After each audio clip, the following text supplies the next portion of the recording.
Okay. We have specific mitzvot to these days. We have minhagim, many minhagim surrounding Rosh Hashanah, and a lot of halachot also surrounding Yom Kippur. However, there are two specific mitzvot that are the most important for these days. The mitzvah of Rosh Hashanah is shofar. We will daven as well, but the mitzvah of Rosh Hashanah is shofar.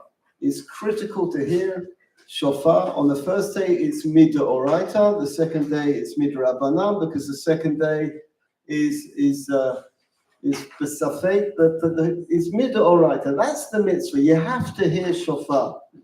The mitzvah of Yom Kippur is fasting, more than anything else. Meaning, if by going to davening or by walking, you won't be able to fast, the halacha is you have to lie down and fast. Because there's nothing more important on Yom Kippur than fasting. That is the absolute d'oraita of the day. And the absolute d'oraita of Rosh Hashanah is Tekiyat Shofar, which last year we didn't have. The first day was Shabbat. And therefore, last year we didn't have a mitzvah d'oraita of blowing shofar because the first day of Rosh Hashanah fell on Shabbat, and this year we do. So I wanted to dedicate the Shiur to Tekiyat Shofar. We're at the end of an extremely hard year. We would never have dreamt this time last year of what would have happened a few weeks after Rosh Hashanah. We also wouldn't have dreamt of the successes of our army over the last 2 weeks. Never have dreamt it. I don't think anyone in the world dreamt it. Been talking to us about Hezbollah for the last God knows how long, and we have absolutely wiped out their entire leadership. It's quite miraculous. When people know that you're aiming for them and you still succeed is quite miraculous. And the rabbi in our shul made a bracha on Motzei Shabbat, and my wife insisted on dancing with me Mizmor LaToda yesterday when I got home. It's big time, big things. And when we come to Tekiyah, I wanted to share with you a few notions because how we concentrate when we hear Tekiyot is critical. And the best source that I found here is Netivot Shalom, a couple of Netivot Shalom. One of them, I think, Franny did with her class. It's likely that I'll do it slightly differently. Every teacher has a slightly different take. So the first comment is Tekiyah Ushmiyah, the blowing of the shofar and the listening to the blowing of the shofar. Asher kidshanu b'mitzvotav v'tzivanu lishmoa kol shofar. The mitzvah is to hear the shofar, not to blow the shofar. Very few of us blow the shofar. Inyan omro lashon lishmoa v'lo litkoa. The lashon is to hear, not to blow. Koloma hakatuv tiku b'chodesh shofar. It's not like the pasuk says that we just blow the shofar. הוא כמו שכתוב בזה הרמב"ם, הראש והטור דלא בתקיעת טליה נלתא אלא בשמיע. The Rambam, the Rosh, the Torah, it's not about blowing the shofar. If you don't hear it, you're not yotze. וכמוכרח מיהר דתוקע לתוך הבור או לתוך הדוד לא יצא. That's how we learn about microphones, by the way, from that Gemara, that if you blow shofar from a hole, someone outside the hole is not Yosei, because they don't hear the shofar, they hear the echo of the shofar. That's how our poskim learn about the use of microphones and being Yosei, a mitzvah through microphones. So if I'm blowing in a hole, I don't hear what I'm blowing, I hear the echo of what I'm blowing. Even though I blew, I'm not Yosei. I blew it, but I'm not Yosei. מלשון הכתוב תיקו בחודש שופר למדים אנו שיש בשופר גם עניין תקיעה נוסף על השמיע. והביאור על דרך עבודה. I want to speak about the idea, says נתיבות שלום. דעניין לשמוע כל שופר הוא כמו שכתב נרם בבית אברהם זכותו יגן עלינו ויקרא אל משה וידבר השם אליו. This is a comment נתיבות שלום says at the beginning of the book of Vayikra. God called to Moshe and spoke to him. So what does it mean? Have a look inside. Follow me inside. Dichtiv Vayikra milashon nistar velo piresh mihakoreh. It says God spoke. It says Vayikra Moshe. He spoke to Moshe, and then he said, "Who's he? Who's the calling? Who's the caller? And what is the call?" Hainu d'chol kriya shebe'olam sheMoshe Rabbeinu alav hashalom shama miyad yada shu v'daber Hashem elav. It means that every calling that Moshe ever heard, he immediately knew that it was God who was speaking to him. Shehu diber Hashem, hu devar Hashem hakoreh lo להתקרב elav. It is a comment of God to come close to him. Kol ha'ma'ora'ot ha'ovrim al ish Yehudi. Listen to these words. Every event that passes a Jewish person, kulam hem kriya me'et Hashem yitbarach, is a calling from God. She'itkarev elav yoter. Everything that happens is God speaking. Hein ma'ora'ot shel simcha, whether it be an occurrence of joy, shehem kriya litkarev, sorry, or mora'ot shel yisurim ve'agmat nefesh, or terrible events. Every event is a call from God. A person doesn't even move their finger without God decreeing on it upon high.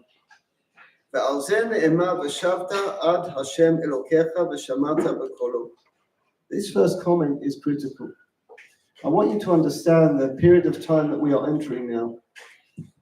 Because if you don't understand it, God forbid, the next days will be an absolute waste of time.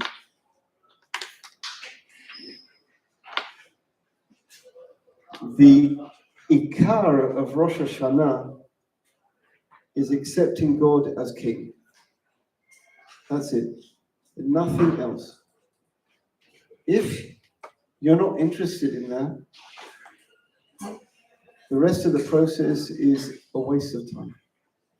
Because if you don't accept God as king, then there's no point doing Shuvah. There's no point of apologizing for sin. So what does that mean, accepting God as king? It means that I'm aware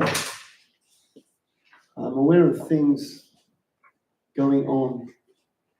I don't know, right? We have a big disadvantage. There was a time in Tanakh, and in Tanakh it's clear, it's not even disputable in Tanakh. Because when we lose wars in Tanakh, it's not even suggested for a moment that we lost a war because we had bad strategy. It's not even a havamina. It never comes up in Tanakh that we lost a war because the army didn't attack from the north or the army didn't attack from the south. It always says, without exception, when we lose a war, it's because we sinned. Time and again, throughout the Torah, the Yavo Amalek is because we sinned. It's all through Tanakh. The whole of Sefer Shoftim. Israel sinned, and then they were oppressed. It doesn't say the enemy became strong, they had nuclear weapons, they had missiles from Iran. It never says that in Tanakh. It says that Am Israel sinned, and then something happened. We did Shuvah, and it got better. Read Sefer Shoftim. That's the entire book of Sefer Shoftim. It's not an argument. It's pshat. It's in the psukim, black on white. The things happen because we sin. What's our problem? Our problem is that in the days of Tanakh, we were told what we did wrong. We were told by Nevi'im what we did wrong. The pasuk tells us what we did wrong. You just read the psukim and it says what we did wrong. And now we've got no idea. We don't know. I'll tell you one thing, it's not because girls' skirts aren't long enough, as I was shown this morning. Every time it's girls' skirts aren't long enough. That's the only reason. All of the tzarot of Am Yisrael are to do with girls' skirts. There are people writing little booklets, and I told you to put it in the bin. Because it's nonsense. No one knows. I'm not saying that it's mutter. Don't start quoting me. But none of us are prophets. So we don't know. So you understand the Tanakh gives us a prototype that things happen because we do things wrong, but the Tanakh tells us what we're doing wrong. Now we believe in Hashgacha, but we don't know what we're doing wrong. We don't know. We don't get a Navi standing up and telling us, the rabbis aren't Nevi'im. I remember back when I was in Yeshiva, there was a terrible, terrible accident that took place. There was a big machloket at the time in Petach Tikva about opening cinemas on Shabbos and not opening cinemas on Shabbos. A bus from a kibbutz in central Israel went to the beach on Shabbos with kids. The bus got stuck on railway lines. A train hit the bus and killed 30 children. And the rabbi stood up in Knesset before they were buried and said that they died because they were breaking Shabbos. And I remember like it was yesterday, my Rosh Hashiva standing up at Sudah Shlishi and saying, how dare he? How dare a rabbi stand up and tell parents who are burying their children why they're burying their children? What a chilul Hashem. And Rav Lichtenstein then said, and if you can tell me why bad things happen to people who aren't keeping mitzvot, start telling me about bad things that happen to good people, because I've got lots of good people that bad things happen to. So if you have this earpiece from God, so tell me everything. And if you don't, please be quiet. Please be quiet. That's our problem. Netivot Shalom says we have to listen. And the mitzvah of Tekiah at the beginning, Rosh Hashanah, the beginning of the year, it's a new year. We'll get to next, a few days. It's almost trepidation. Just a few days will be a brand new year. So we don't know, but are we listening?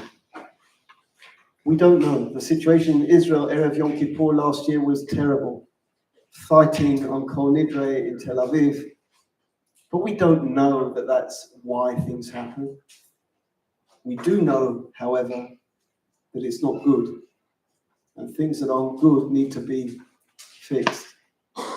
But the first comment here is Tekiah and Shmiya, is to be aware. My wife's a very frum lady. I had to dance with her. I walked into the house. I wasn't particularly so happy. I'd been here all night because I slept here, and then I had to go to Rami Levi, which is it's comparable to going into a market and fighting your way in and out on Erev Rosh Hashanah. And I was tired, and I got home, and my wife said, we just heard that we had hit Taiman, we hit Yemen. It's far way away, Yemen, for us to fly aeroplanes to Yemen undetected, bomb them, and come back. And my wife said, we got to dance. Mizmola Todah. So she grabs me and she starts dancing. That's Shmiya. You cannot look at our reality and simply say these are news items. It's not real, ladies. You might be taking it for granted because you're living through it. This is not real, what's going on now. It wasn't real last year, but we're finishing good. Baruch Hashem at the moment. It's not real what's been going on. These people have been on red alert for a whole year. We've destroyed their entire top level. It's unbelievable. It's an ace. It has to be Tekiah and Shmiya. You have to be able to listen. You have to be able to hear. We cannot say what it means. It's pretty good. It's worth of Mizmola Todah. Pretty good. For 2,000 years, they've been slapping us in the face and shooting us. And this time they slapped us in the face, and boy, did we slap them back. It's just the words to Adon Olam. I think many of my jokes are much funnier, and you don't laugh at them. So that's Tekiah Shemiya. Tekiah Teruah. Go to the next one. Tekiah Teruah. Okay? Ki tavo milchama ba'alsechem aratzat. Listen, one aspect of Tekiah is to hear. The Tekiah is saying you listen. Listen to what's going on around you. God is here. Listen to what's going on around you. The next is tekiah teruah. So we do a tekiah and we have a teruah. Now you know the halachot of tekiyot. We're told that we have to do a tekiah teruah, but we don't know what a teruah is. A teruah could be a teruah, it could be a shvarim, or it could be a shvarim teruah, right? If it's a shvarim, it's do, do, do. If it's a teruah, it's do, do, do, do, do, do, do. If it's a shvarim teruah, it's do, do, do, do, do, do, do, do, do. And if there's a breath in between the shvarim and teruah, there's not a breath in between the shvarim and teruah. That's why we blow so many notes, just to make sure that we do the mitzvah min haTorah k'mo shetzarich. So we have a tekiah, which is to be heard. What's a teruah? Have a look at the next comment. Teruah. Ki tavo milchama ba'atzechem al hatzar hatzorer etchem v'hareotam b'chatzot shrot. When war takes place, we blow the trumpets. Chatzot shrot are trumpets. Uv'yom simchatchem uv'moadechem utekatem b'chatzot shrot. And in the days of Simcha, we also blow the trumpets. We blow the trumpets when we go to war. We blow the trumpets when we succeed in war. There are two types of tekiyot.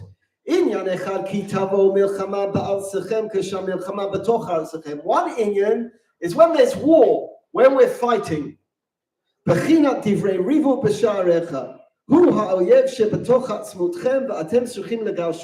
an oyev inside of you. We're going to war on Rosh Hashanah, not with an enemy from without, but with an enemy from within.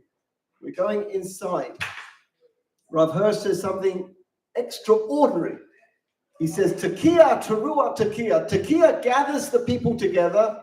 Teruah sends them to war, and tekiah gathers them together after the war. Says Rabbi Hirsch, you have to gather yourself together before you go to war. You have to put things into context. Then you go to war. Then you're a new person, then you gather yourself together again afterwards. It's a process that we go through. Tekiah, teruah, tekiah. Here he says, Tokim u'meri'im b'torat ha'chrazat milchama legaresh ha'oyev al tzahad soreh machem. So you go to fight the enemy from without. But there's also a crowning of the king. That's also a tekiah to crown the king. שמקבלים בשמחה את המלוכה והוא בחינת וביום שמחתכם ובמועדיכם ותקעתם בחצוצרות. ולכן תקיע על שר הסורר כתיב לשון והראותם. When we fight in the enemy, it's called the הראותם. גנוחי גנח וינו ליל. It's a cry. War is a cry. War is hard. Our boys are getting orders to go back in today. Our boys are getting Savei Shmona again. It's a cry. Rav Yonatan told me this morning his son just got another Sav Shmona. People are getting Savei Shmona again. People spent most of this year fighting and they're getting Savei Shmona again. I speak to my sons every day and I ask them, did you get a Sav Shmona? Did you get a Sav Shmona? It's a cry. But when we get to the victory, then it's a tekiah of simcha. Rosh Hashanah is a bit of an animal. You go into Rosh Hashanah, I don't know how many girls came today to make the simanim for Shabbat, for Rosh Hashanah in the Alon Shvut.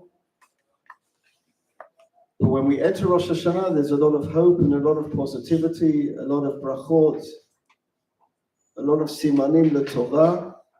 And then we go to shul in the morning, and it's din. It's din. Rosh Hashanah yikatenu, Yom Kippur yikatenu. And then we come home again, and it's Sudat Chag. We're in and out of Chag. We can't say Hallel on Rosh Hashanah because we're standing in din, and we can't sing, or we can't at least say Hallel in such a situation. It's such an it's Chag. Sudat Chag. You have to have Sudah and Chag. We have both of these elements to Rosh Hashanah. We have this Rosh Hashanah of Simcha and Rosh Hashanah of going to war. We're going to war with ourselves. I said in Strive for Truth earlier today, you don't do this year, ladies, you'll never do it in your life. You don't Go to war this year with yourself. Don't confront yourself. You don't look in the mirror. You'll never ever do it in your life.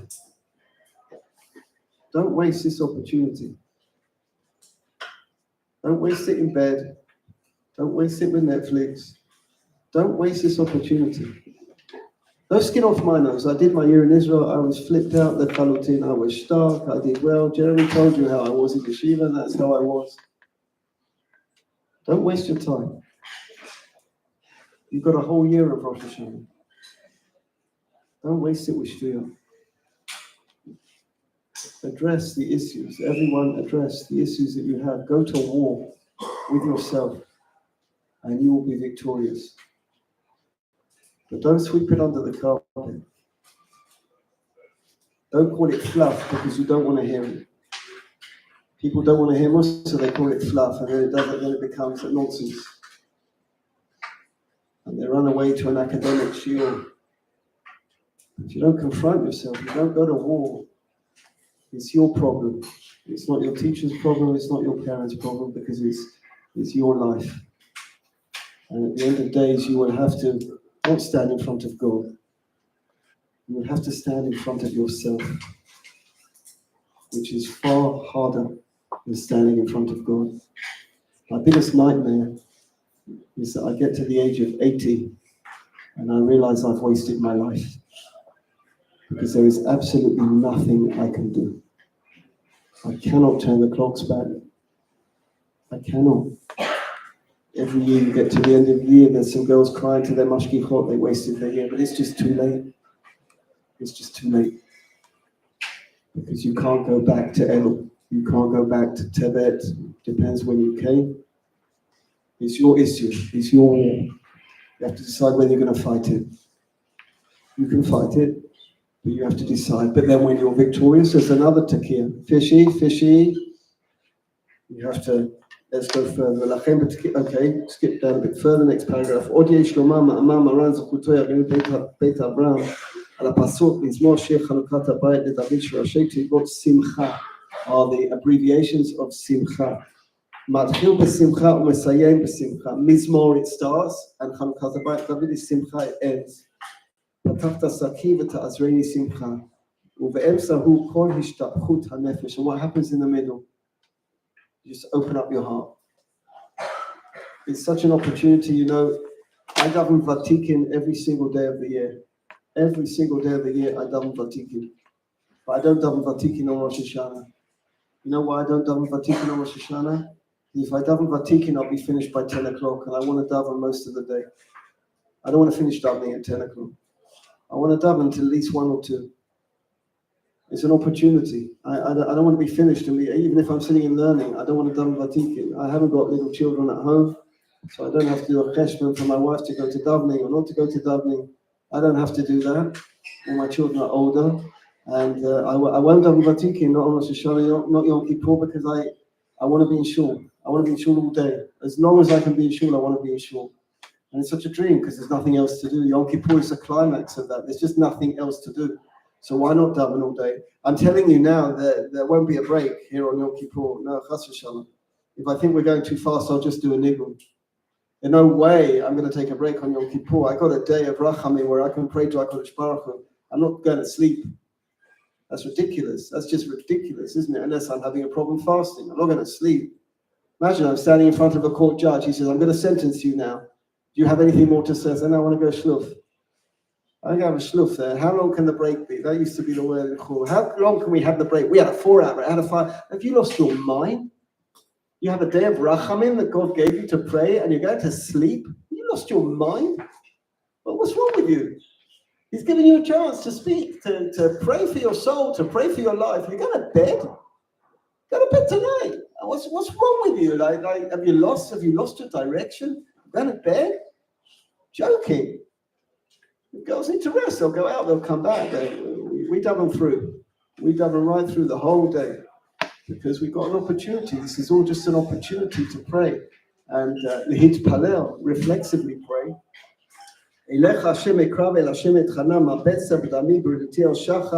All of the middle of Mizmor Shir Chanukat Habayit LeDavid is about cheshbon nefesh, but the beginning is Mizmor and the end is Simcha. Tekiah, teruah, tekiah. We start with the tekiah, we come together, we finish with the tekiah, and in the middle, teruah, we're going to war. Ladies, you must do this. You must do this. Go to war with yourself. Not Rav Elisha, not Rav Avigdor. This is toughness. You can be in many academic shiurim in your life. If you don't go to war with yourself, you want to improve one. You know, there's a man who wrote a perush on the Zohar. It's one of the most brilliant perushim on the Zohar. He's a mechalel Shabbos b'far Hesya. He eats on Yom Kippur and eats chametz on Pesach. So what's the point? So he knows the Zohar. What's the point? Tekiah, teruah, tekiah. Over the page.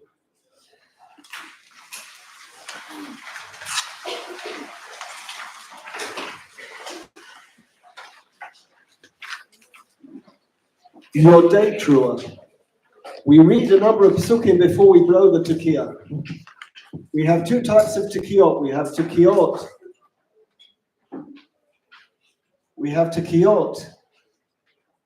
Just before Musaf, which are called tekiyot de miyushav, because halachically speaking, you can sit down. We don't sit down, but you can. And then we have tekiyot during the Amidah. They are the ikar tekiyot. The Sfardim do it properly. You're meant to blow in the silent Amidah. At the three stages of the silent Amidah, Malchiyot, Zichronot, the Shofarot. The Chazan stops, puts his hand up, people stop davening, they blow shofar. Carry on quietly, they do it again. Ashkenazim only do this in the repetition of the Amidah. Ashkenazim don't blow in the silent Amidah. They are called Tekiyot de Mu'umad. They are you have to be standing up because it's the Amidah. Before we start the Tekiyot de Miyushav, we say a perek in Tehillim, and before we say the perek, or just after the perek, we say Ashrei Ha'am Yodei Truah, the people who know what a truah is. We've spoken about Tekiah and Shmiya. We've spoken about Tekiah and Teruah. Now, what about Yodei Truah? What does that mean? Ma'amar katuv Ashrei Ha'adam Yodei Truah Hashem Ba'o Panecha Yelechun Lahavin Halashon Yodei Truah. What is it to know a truah? What is it to know a truah? People who know a truah, they should be very happy. Ashrei ha'am, the people who know a truah are happy. What does that mean, Ashrei ha'am? And why do you walk in the light of God if you know a truah? What is it to know a truah? עוד צריך ביור, הנה יש בלשון תרועה בין משמעויות. דאית בספרים הקדושים שתרועה היא לשון שבירה. Trua is the lashon of breaking down.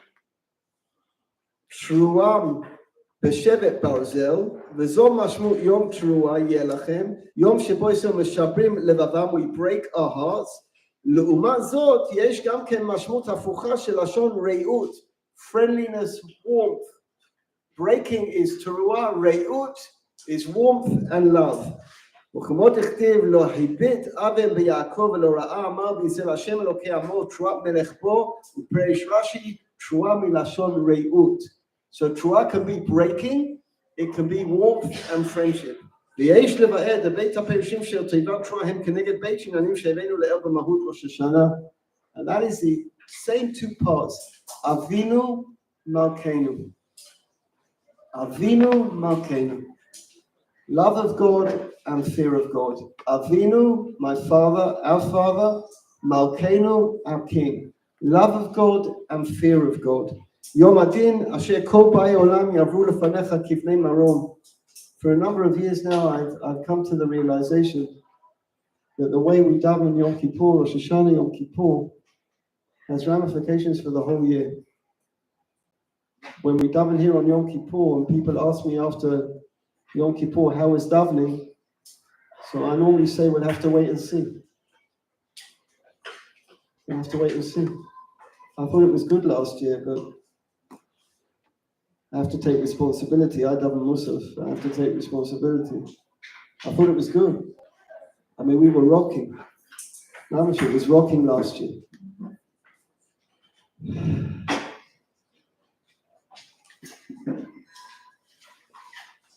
Yom Adin. It's Yom Adin. I'm only talking to believers, right? If you don't believe, God is looking at the whole world and deciding. He buried over 600 soldiers this year. People your age, you won't ever see another Rosh Hashanah. Niba Eish, Niba Mind. And each scenario of Nova comes into your mind. Niba Eish, Niba Mind. Burn people. 5-year-olds with machine guns shooting at people.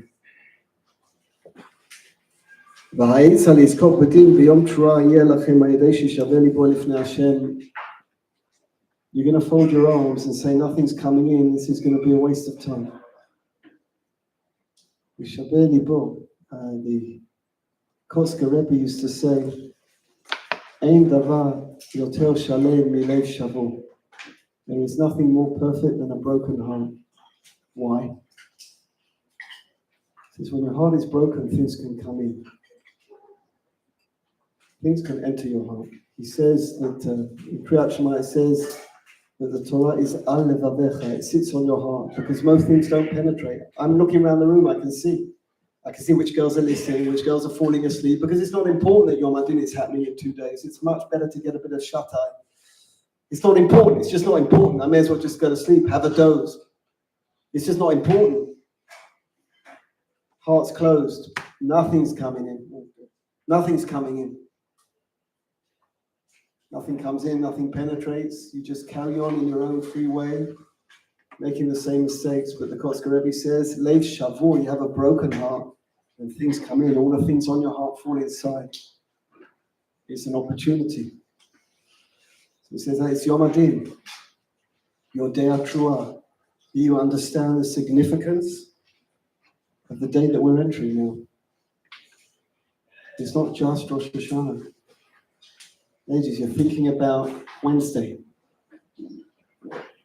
So I got to go see my mum on Wednesday, right? I go see dead people on Wednesday. I got to go visit my mum. Got to go get my dad. I'm not doing anything stupid on Wednesday. Not an opportunity to go to the shuk. It's the slichot, by the way, you should know, Tuesday night they're very, very long slichot. Not Sephardi slichot. Sephardi slichot are the same every single day. The Ashkenazi slichot on Erev Rosh Hashanah are very, very long. The Kotel, I think they do Sephardi slichot most of the time anyway. But it's a day, it's a day of preparation. Your day Truah, are you aware? Do you understand? Do you believe? But do you understand the significance? Your day Truah. And what are you doing with that significance? It's about preparation. I've been preparing for Rosh Hashanah for a month. I don't have to. I go to Sephardi Slichot every single day. I don't have to. I'm not sorry. I just need the preparation. I can't just arrive in shul on Wednesday night with no preparation.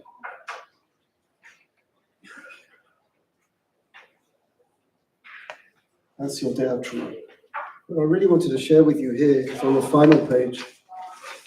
My Rosh Yeshiva, Yamin Noran Minoy Yeshiva, was something like nothing else. In fact, the very first decision I made when I took over the Midrashah was that I wanted girls to have the experience that we had in Yeshiva. That's when we started doing Yom Kippur in the Midrashah. Our first minyanim in the Midrashah were in room 7. The whole girls' school, I had to bribe men to make a minyan. Not much bribe people. I had to promise them different things just to get a minyan. I didn't have a minyan. I couldn't do the minyan. First thing I wanted to do in this school was make sure we have a Yom Kippur minyan. So we had 40 girls in room 9 with 10 men. We have 250 girls planning to come here for Yom Kippur. I still have a wait list. I have people phoning me every day to ask if there's room. And I don't need to look for a minyan because I have alumni who are married and they bring their husbands. And I have some alumni whose husbands bring them. I say objectively, it's the best minyan on earth. I missed it once. I was on Miluim once. I missed it once. I was actually out for Yom Kippur and I came home and said, we're going to the Midrash. I said, think again, buddy. We're not going to the Midrash. You've been away from home for 3 weeks. We're staying home. That was the 1 year I missed. The people who come, we love davening. And it's an incredible thing. And it was the first thing in my mind, believe it or not, when I took over at the Midrashah. The girls have to have Yamin Noraim at the Midrashah. During Corona, we even did Rosh Hashanah here. It's very hard technically to keep you here on Rosh Hashanah, to bring people in on Rosh Hashanah. Yom Kippur is a day people come and prepared to come, and it's Baruch Hashem. So Rabbi Mital gave the most fantastic sichot. I wanted to share something new with regards to Tekiah, very Hasidic. Rabbi Mital had a Hasidic neshama, even though he learned Litai, he was a Lithuanian in his learning from Hungary. So what's a Trua? We've spoken about Tekiah Shemiyah, Tekiah Teruah, Yodeya Teruah. We spoke about all of those things. Hearing the Tekiah, going to war with the Tekiah, and knowing what it means. Now listen to Rav Amital. Lama ledaber b'safa shel kolot usmanim. The mitzvah of the day is shofar. Why is the day about noise? Why is the day about making different noises? V'lo b'dibur min oliyah, not about words. Not a mitzvah min haTorah to pray on Rosh Hashanah. It's a mitzvah to blow shofar. HaTeshuvah lekach hi she'ashofar marchiv u'ma'amik et hakol ha'enoshi. What does the shofar represent, says Rama Vital? It is the elaboration of the human voice. What does that mean? Adam mashkiya b'shofar kafi kocho. You blow into the shofar according to your strength. V'al yedei hashofar yotzeh kol shehu harbe yotzeh me'asher koach kolot ha'ishit. What comes out of the shofar is a cry much greater than your voice. The scream, the cry of the tekiah expresses much more than you can ever express with words. Ever. במתן תורה נאמר, ויהי קול השופר הולך וחזק מאוד, משה ידבר והאלוקים יעננו בקול, ומובא בספרים שהקול המתגבר בא לרמוז על התפשטות התורה למרחבים אינסופיים במהלך הדורות. That call, says Rabbi Mital, is the spreading of Torah throughout generations. Adam hapone lakadosh baruch hu omed bifnei baya. When I stand in front of God, I have a problem. I imagine you have a similar problem. B'derech klal hapniya b'tfilah hi pniya b'milim. I speak in words. The words that Chazal choose, they don't always reflect my feelings. Just not always reflective of where I'm at. You see, because talking is a form of communication between human beings. We talk to each other. It's the discussion between a limited person and another limited person. We're limited in what we can say, but we're speaking to one another, so we're able to do it. There's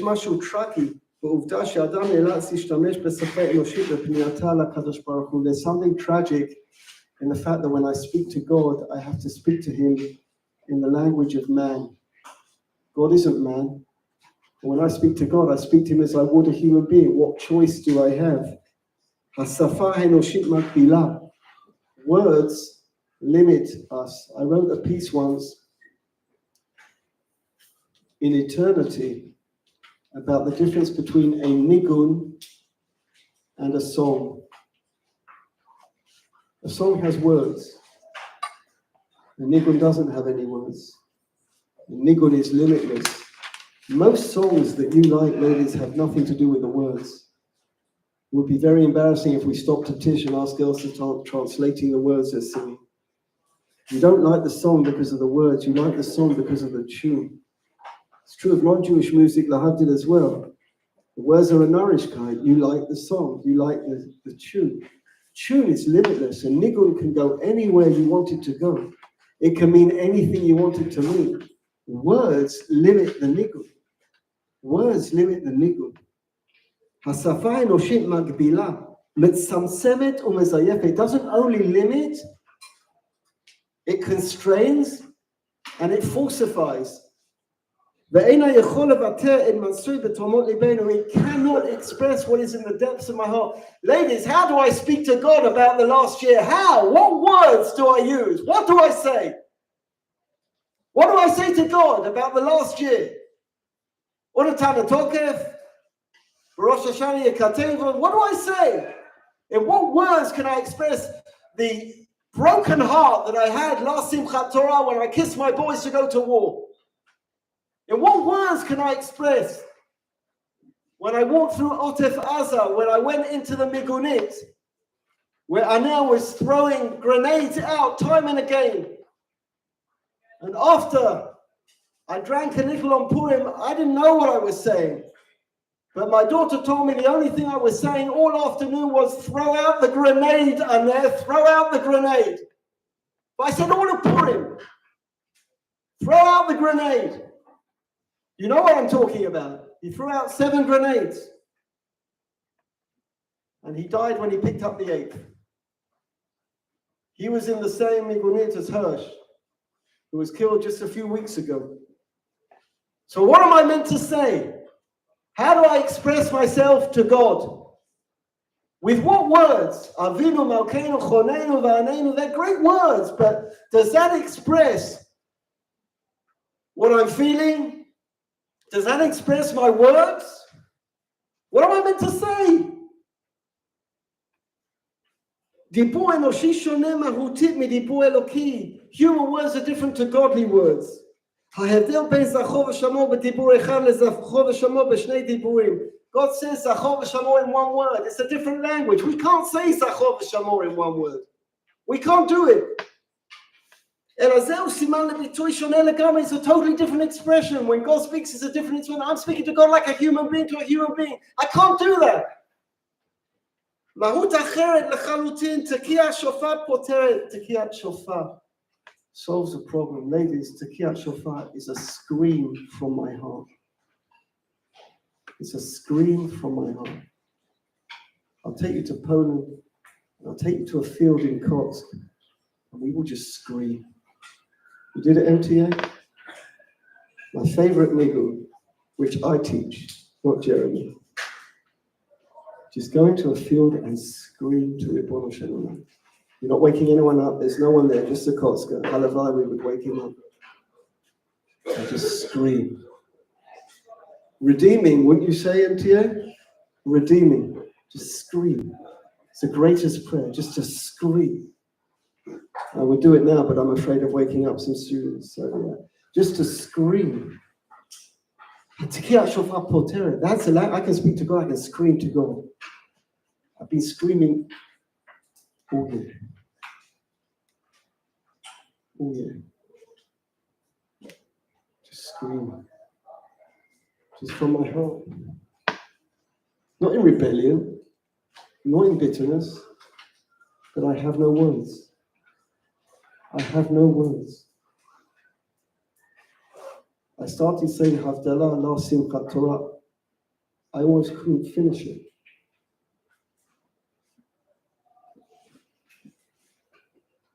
My 17-year-old was looking at me.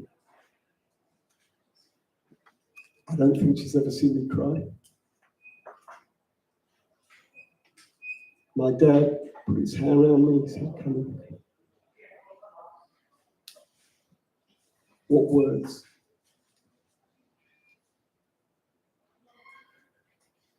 When my son Yitzhak came back from his first time in Gaza, and he phoned us from the Shetach Kinus. As soon as he came out, he phoned us.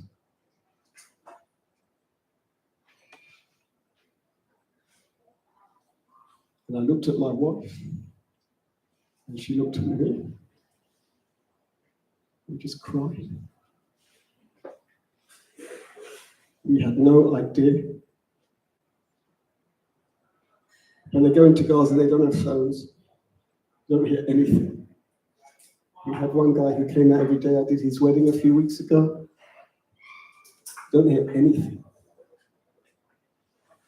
You just carry on. Every day I came to school. Every day I came to Shiur. And it's just building up inside of me all the time. And Baruch Hashem, he came out. He was a hero. You know, he pulled people out of a tank that was burning. He won't tell us anything.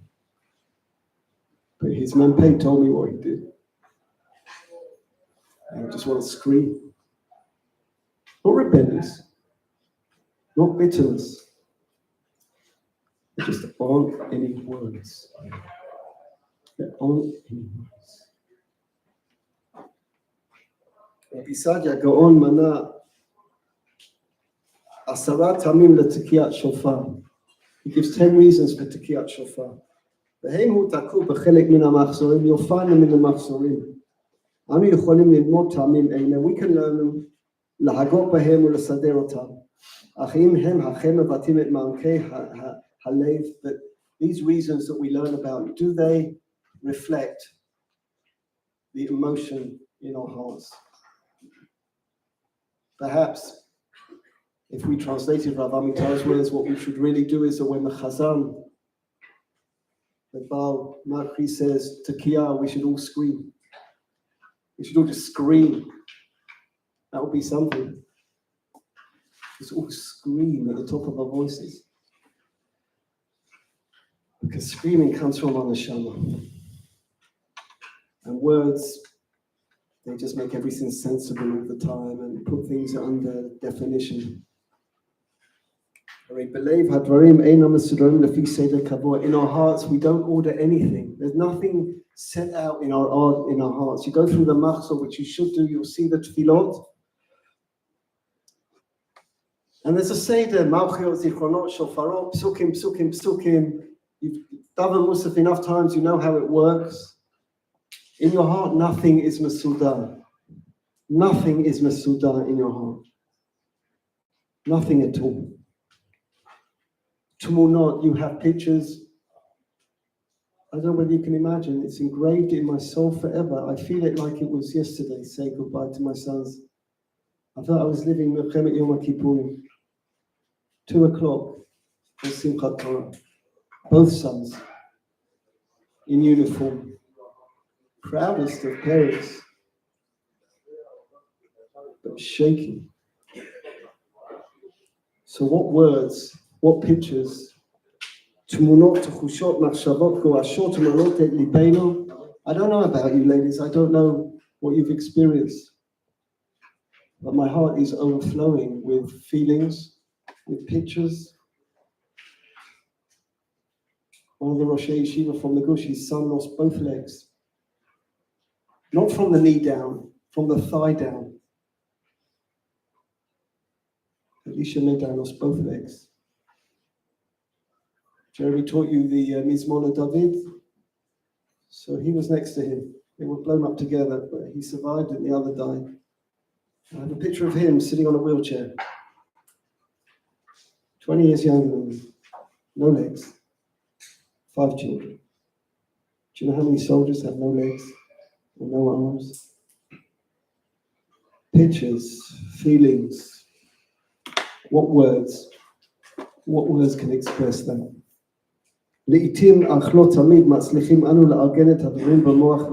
Sometimes, not always, we're able to put our feelings into words. Personally, I don't know where to start. I won't finish everything, I just want to finish this bit. But in our hearts.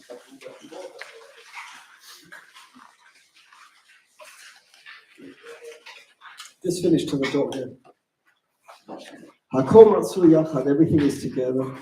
Zichronot kedumim al briot haolam, al mamad har Sinai, al chorban habayit, all of our history, al amlachat HaKadosh Baruch Hu, al charadat hadin ve'al kolot hanviim, halev hu pakat achad shel machshavot v'tchushot. My heart is just bursting. And how do I express that? And how do we say, how do we speak to God? Not go through the process, not just Read the Machzor. איננו מסוגלים, we're not able לבטא זאת במילים ובדיבור מסודר. We cannot say this with words. הקדוש ברוך הוא נתן לו את מצוות השופר. He gave us a shofar. When the shofar blows, I am screaming with all my might. Tekiah, teruah, tekiah. So many different messages here, ladies, but at least for this year, I feel that Rav Amital's words are definitive. I'll just tell you what he says in the next paragraph. He tells us that we learn about Tekiyot from the most extraordinary source. We've heard of Sisera, enemy of Israel, who was killed by Yael. And the Tanakh tells us that Sisera's mother was waiting for him to come home. And she was crying. And from her crying, we learn part of the mitzvah of shofar. And Rav Amital says, Ribono shel olam, right? There's no one else in Tanakh to learn about the quality of shofar except for Sisera's mother, Mrs. Nasrallah. We're going to learn about that from her. Rav Amital says, what's special about her crying is that it's authentic. It's a mother crying for her son. It's authentic. We're being taught not only to scream, but that our scream should be authentic. Ladies, we should be authentic. We should be authentic. Dropping the externalities. We need to be authentic. Be'ezrat Hashem, we should be zocher first and foremost that we write ourselves in the book of life. And Be'ezrat Hashem, God will also write us in the book of life. Should be a Shana Tova, Tova Chatima.